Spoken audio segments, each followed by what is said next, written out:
இறை இயேசுவில் எனக்கு அன்பார்ந்தவர்களே, நம் ஜீவனுள்ள தேவனின் உயிருள்ள வார்த்தைகளை தினமும் கேட்பதன் மூலம் உங்களுக்கு நன்மையும் ஆசையும் உண்டாவதாக. இன்றைக்கு நம் உள்ளத்தில் ஆண்டவர் பேச விரும்புகிற திருவசனம் யோவான் 6ஆம் அதிகாரம் 58ஆம் திருவசனம். இவ்வுணவை உண்போர் என்றும் வாழ்வர். இறை இயேசுவில் எனதருமை நண்பர்களே, உங்கள் அனைவருக்கும் நம் இயேசுவின் அன்பை உரித்தாக்குகின்றேன். இன்று ஜூன் மாதம் 7ஆம் தேதி ஞாயிற்றுக்கிழமை. என்று மிகவும் விசேஷமான ஞாயிறு நண்பர்களே, கிறிஸ்துவின் திரு உடல் திரு இரத்த பெருவிழா ஞாயிறு. ஏன் இந்த விழாவிற்கு அப்படி என்ன பெருமை பார்க்கலாமா? என்று இயேசுவின் திரு உடல் திரு இரத்த பெருவிழாவை நாம் சமர்ப்பிக்கின்றோம், சிறப்பிக்கின்றோம். நமக்காக சிலுவையில் தம்மையே அர்ப்பணித்த இயேசுவின் அன்பை நினைவு கூறும் புனித விழாதான் என்று. இன்று நாம் முழு திருப்பலியில் பங்கேற்று நற்கருணை ஏற்க வேண்டும். அது நம் விசுவாசத்தை புதுப்பித்து கொள்ள நமக்கு உதவியாயிருக்கும். சரி நண்பர்களே, பொய்யான நம்பிக்கைகள் வாக்குறுதிகளால் மற்றவர்கள் வாழ்க்கையை காயப்படுத்தக்கூடாது. சில காயங்கள் வார்த்தைகளால் உருவாகின்றன, சில இதயங்கள் பொய்யான அன்பால் உடைகின்றன. மனிதர்களை ஏமாற்றுவது ஈஸியாக இருக்கலாம், ஆனால் இயேசுவை ஏமாற்ற முடியாது. இதையெல்லாம் நாங்கள் எங்கே செய்கிறோம் சகோதரி? எங்களுக்குத்தான் பிறர் செய்கிறார்கள் என்று நினைக்கிறீர்களா? அதற்கு ஏற்ற நீதியை இயேசு செய்வார். தாங்கள் விதைப்பதையே ஒரு நாள் அறுப்போம் என்று எவரும் மறந்துவிடக்கூடாது. மற்றவர்களின் கண்ணீருக்கு காரணமாக ஒருத்தர் இருந்தால் அதற்கான கணக்கை வாழ்க்கை ஒரு நாள் திருப்பி அந்த நபருக்கு கொடுத்தே தீரும். ஆகவே நாம் உண்மையோடும் நேர்மையோடும் வாழ வேண்டும். மனிதன் எதை விதைக்கிறானோ அதையே அறுப்பான். கொஞ்சம் காலம் முன்னே பின்னே ஆகலாம், அவ்வளவுதான். ஆனால் நிச்சயம் செய்த தவறுக்கான தண்டனை கிடைத்தே தீரும். யாருமே இயேசுவின் நீதி தீர்ப்புக்கு தப்பவே முடியாது என்பதுதான் மிக மிக உண்மை நண்பர்களே. சரி, இன்றைய முதல் வாசகம் என்ன கூறுகிறது பார்ப்போமா? மோசே இஸ்ரவேல் மக்களுக்கு அவர்கள் கடந்து வந்த பாலைநில பயணத்தை மறக்க வேண்டாம் என்று நினைவூட்டுகிறார். பாலைவனத்தில் பசி, தாகம், கஷ்டம், சோதனை ஆகியவற்றின் வழியாக தந்தை கடவுள் அவர்களை வழி நடத்தினார். மன்னாவை கொடுத்து உணவு தந்தார். பாறையிலிருந்து தண்ணீர் வர செய்தார். இதன் மூலம் என்ன புரிய வைக்கிறார்? மனிதன் உணவால் மட்டுமல்ல, கடவுளின் வார்த்தையாலும் வாழ்கிறான் என்பதை கற்றுக் கொடுக்கிறார். ஒரு குடும்பம் வறுமையில் இருந்தது. பலர் உதவ மறுத்தார்கள். உறவினர்கள், நண்பர்கள் கூட உதவவில்லை. ஆனால் நல்ல மனம் கொண்ட அதே தெருவில் வாழும் ஒரு மனிதர் அந்த குழந்தையின் படிப்பு செலவை ஏற்று உதவினார். சில ஆண்டுகளுக்கு பிறகு அந்த குழந்தை வளர்ந்து வாலிபனாகி நல்ல வேளையில் சேர்ந்த பின் தன்னை உயர்த்திய உதவி செய்த அந்த மனிதரை காண சென்று நன்றி செலுத்த வேண்டும், அப்படித்தானே? மாறாக அவன் தான் வளர்ந்து நல்ல வேலையில் சேர்ந்து சம்பாதிக்க ஆரம்பித்த பின் தன் படிப்புக்கு உதவிய மனிதரை, யாரும் உதவாத போது உதவி செய்த மனிதரை மறந்துவிட்டார். அது நன்றியில்லாத தனம். அதுபோலத்தான் வாழ்க்கையில் இன்று நாம் அனுபவிக்கும் ஆசிர்வாதங்கள், பாதுகாப்பு, முன்னேற்றம் அனைத்திற்கு பின்னால் கடவுளின் கரம் இருக்கிறது என்பதை நாம் ஒரு நாளும் மறந்துவிடக்கூடாது. கஷ்டத்தில் இயேசு தாங்கிய நாட்களை நாம் நினைவில் வைத்துக் கொள்ள வேண்டும். அப்போதுதான் அடுத்து நாம் ஆசிர்வாதங்களை அவர் கரங்களிலிருந்து பெற முடியும். ஏற்கனவே பெற்ற ஆசிர்வாதங்களுக்கு நன்றியோடு இருக்கும் மனம்தான் இயேசுவுக்கு மிகவும் நெருக்கமான மனம். சரி நண்பர்களே, இன்றைய 2ஆம் வாசகம் என்ன கூறுகிறது? புனித பவுல் திருப்பலியில் நாம் பெறும் திருவிருந்து, அதாவது அப்பமும் ரசமும் வெறும் விருந்து மட்டும் அல்ல என்பதை விளக்குகிறார். அது இயேசுவின் உடலும் இரத்தமும் என்று நமக்கு சொல்லித் தருகிறார். ஒரு குடும்பத்தில் அனைவரும் ஒரே மேசையில் அமர்ந்து உணவருந்த வேண்டும். மேசை இல்லையா? தரையிலாவது அமர்ந்து ஒருவேளை உணவாவது குடும்பம் முழுவதும் ஒன்றாக அமர்ந்து நாம் உண்ண வேண்டும். அப்போதுதான் ஒருவர் மற்றவருடைய நாளை பற்றி தெரிந்து கொள்ள வேண்டும்.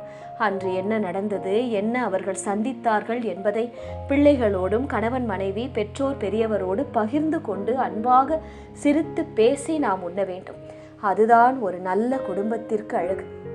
அதே போலத்தான் திருப்பலியில் நாம் அனைவரும் ஒரே ஆண்டவரின் மேசைக்கு வருகிறோம்.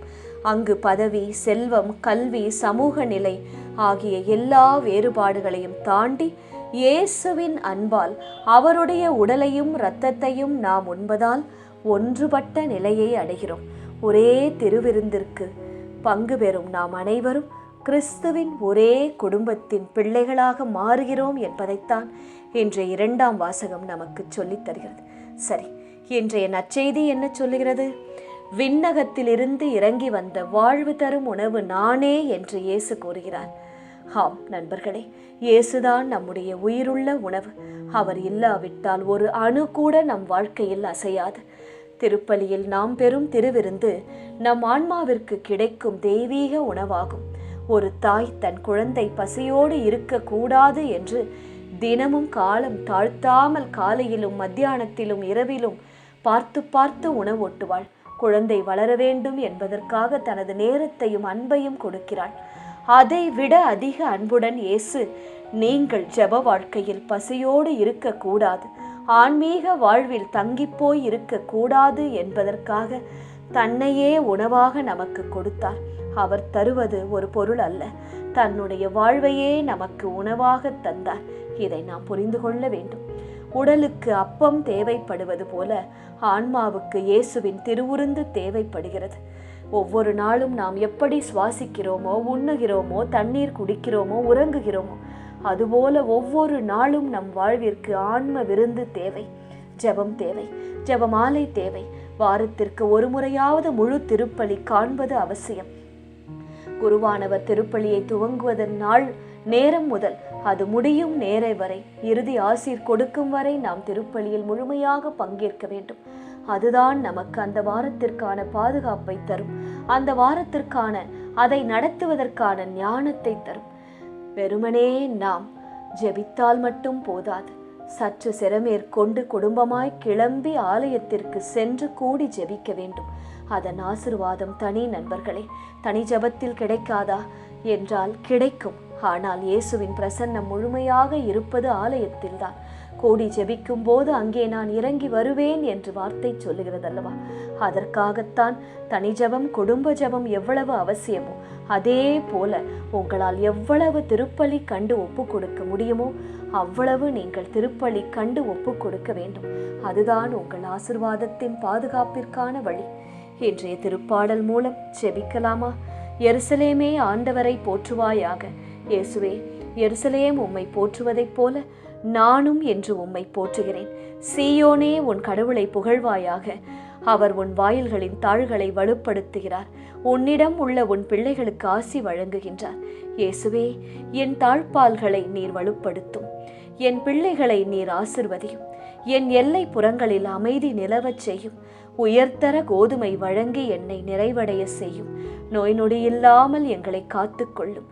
நாங்கள் சம்பாதிக்கும் பணம் பிரயோஜனமாக பயன்பட ஆசிர்வதித்தருளும்.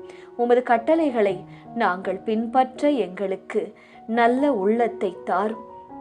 யாக்கோபுக்கு தமது வாக்கையும் இஸ்ரவேலுக்கு தன் நியமங்களையும் நீதி நெறிகளையும் அறிவிக்கின்றார். அவர் வேறெந்த இனத்திற்கும் இப்படி செய்யவில்லை.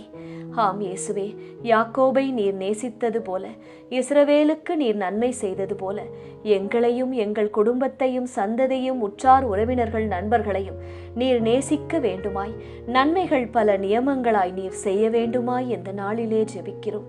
இதோ இந்த திருவுடல் திருரத்த பெருவிழாவிலே நாங்கள் உம்முடைய திருரத்தையும் திரு உடலையும் உண்ணும் ஒவ்வொரு திருப்பலியிலும் முழுமனதோடு மண்டியிட்டு ஜெபித்து பக்தியும் கிரமமுமாய் நாங்கள் அப்பத்தை வாங்க எங்களுக்கு அருள் செய்யும். விளையாட்டாக பேசிக்கொண்டு மொபைலை பார்த்து கொண்டு நாங்கள் பூசை கண்டு திருவருந்தில் பயணப்படாமல் பக்தியோடு நாங்கள் திருப்பலியில் பங்கு பெற்று சமாதானம் அறிவித்து முழுமனதோடு தண்டனாய் எங்களை உமக்கு சமர்ப்பித்து நீர் தரும் அந்த திருவிருந்தில் சமமாய் நாங்கள் பங்கு பெற எங்களுக்கு நல்ல புத்தியை தாரும். ஜெபிக்கும் ஒருமனப்படும் புத்தியை தாரும் இயேசுவே. ஒரு நாளும் உம்மை மறவாத குடும்பமாக நாங்கள் இருக்க அருள் செய்யும் ஆண்டவரே. இந்த திருப்பாடல்கள் வழி நாங்கள் ஜெபிக்கும் ஒவ்வொரு ஜெபத்தையும் நீர் அருள் செய்ய வேண்டுமாய் கேட்கிறோம். நாங்கள் வாய் திறந்து ஜெபிக்கும் மன்றாட்டுக்களையும் எங்கள் மனதின் ஆழத்தில் நாங்கள் மறைத்து வைத்திருக்கும் ஆசைகளையும் நீரே அறிவீர். அனைத்தையும் நீர் எங்கள் நன்மைக்கு ஏதுவாய் செய்து தர வேண்டுமாய் ஜெபிக்கிறோம் இயேசுவே. ஆமேன். இயேசு கிறிஸ்துவின் பெரிதான நாமத்தின் நிமித்தம் ஜெபிக்கிறோம். ஆமேன். ஒவ்வொரு நாளும் உங்கள் உள்ளத்தில் ஆண்டவர் பேச விரும்புகிற இறை வார்த்தையை தெரிந்து கொள்ள ரோசரி பிரேயர்ஸ் சேனலை சப்ஸ்கிரைப் செய்யுங்கள். மேலும் உங்கள் நண்பர்கள் மற்றும் உறவினர்களுடன் ஷேர் செய்யுங்கள். நன்றி.